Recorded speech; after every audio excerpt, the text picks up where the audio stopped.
Hello and welcome to the YouTube channel. I'm happy you guys are here today. As the title suggests, we're going to be looking at how I edit my photos in Lightroom. We're also going to be taking a look at my presets. I just released my first preset pack, which is available for download via my website, dannyleclaire.com. I'd be really excited to see what you guys create with them. Make sure you tag me MBD presets on Instagram. That's Made by Danny. My company is Made by Danny. I'm Danny. You probably already know that by now, but if you didn't, nice to meet you. My company, Made by Danny. Tag, hashtag, made by, you get it, you know.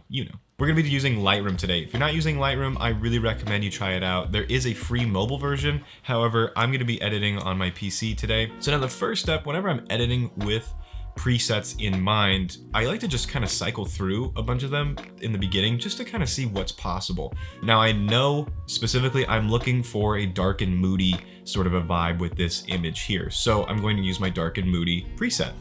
And you can see on the right side here, it's going to change these values. It's going to make adjustments to the exposure, the contrast, the whites, the darks, everything. I even set up a tone curve for you guys so you don't have to do that. The tone curve and the HSL panels are some of the most important when it comes to creating a consistent style.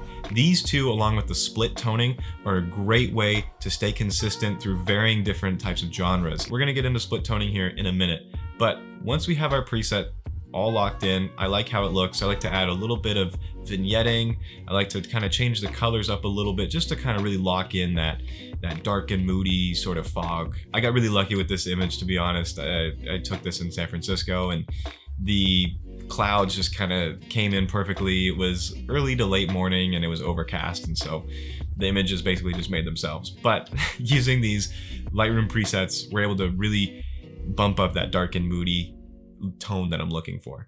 Now, making your own presets is really simple and easy, and it takes about 5 minutes or really however long you decide to edit the image for. But once you've made all your changes to an image, go to the left-hand side and click this plus icon. A drop-down menu will appear and click Create Preset.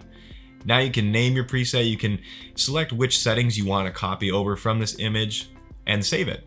Now, like I mentioned earlier, split toning allows you to apply tones in the highlights or the shadows of an image. So I personally like my highlights to be a little bit brighter, maybe a little bit orangey, sort of yellow. It depends on sort of the mood and the scene really, but I like my highlights to be a little bit brighter, a little bit more color, whereas my shadows I like to be colder, like a blue, maybe like a dark kind of a green. So with that in mind, I can apply this slider here into the yellow, adjust the saturation on the bottom, which is essentially the amount of color that I want to be in the highlights, and then do the same thing for the shadows. What I used to do is I would take the color balance slider and just either move it to be more orange or more blue. The problem with this is it's going to apply an orange or blue tint across the whole image, which we don't really want. We just want our highlights to be yellow, or we just want our shadows to be blue. Applying this split tone is a really great way to do that. I hope you guys have found this video to be interesting.